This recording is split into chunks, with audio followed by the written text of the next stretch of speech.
Other activities may be more difficult to evaluate. Time spent commuting to or from work or traveling for personal reasons have no direct market value, and so planners use revealed preference or stated preference techniques to survey the real or hypothetical choices of travelers between faster, more expensive modes and slower, cheaper modes.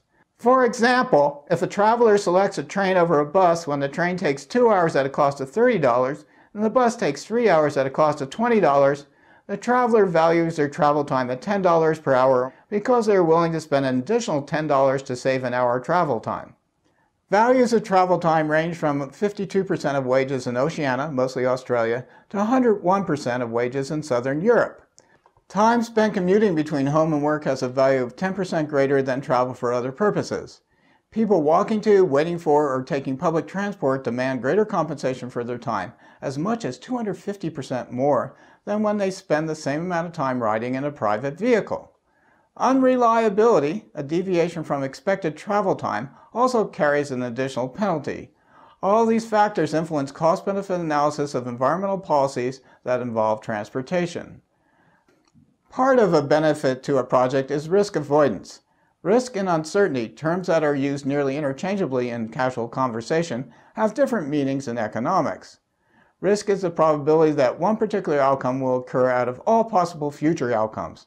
An astute blackjack player knows the probability of being dealt a face card, but not actually what the next card dealt will be.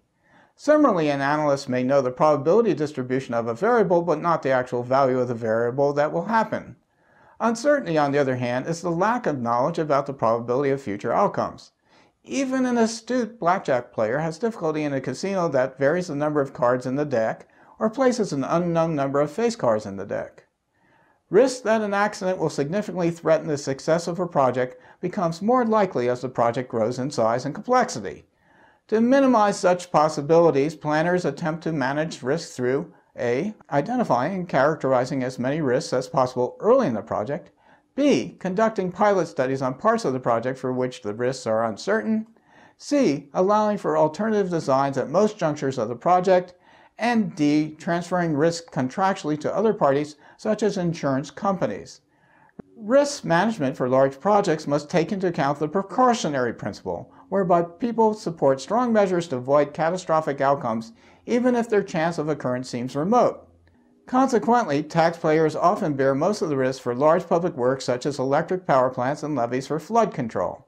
For example, nuclear accidents do happen. Virtually all property and liability insurance policies issued in the United States exclude damages resulting from nuclear accidents. Under the Price-Anderson Act of 1957, utilities pay a premium each year for $300 million in private insurance for off-site liability coverage for each nuclear reactor unit that they operate.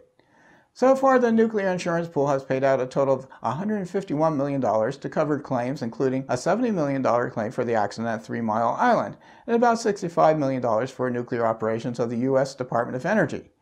If a nuclear accident causes damages in excess of $300 million, each licensed nuclear reactor would be assessed a prorated share of the excess up to $95.8 million.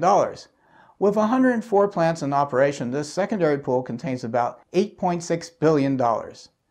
Nonetheless, an accident on the scale of Chernobyl or Fukushima Daiichi would incur roughly $300 billion in damages and would rapidly empty this secondary pool. In such cases, the President of the United States is required to petition Congress for additional funds for disaster relief, in which the federal government would pay 75% of the needs of victims and state and local governments would pay the remainder. Given the probability of major nuclear accidents, liability protection from the U.S. government amounts to an annual subsidy of $240 million to the nuclear power industry.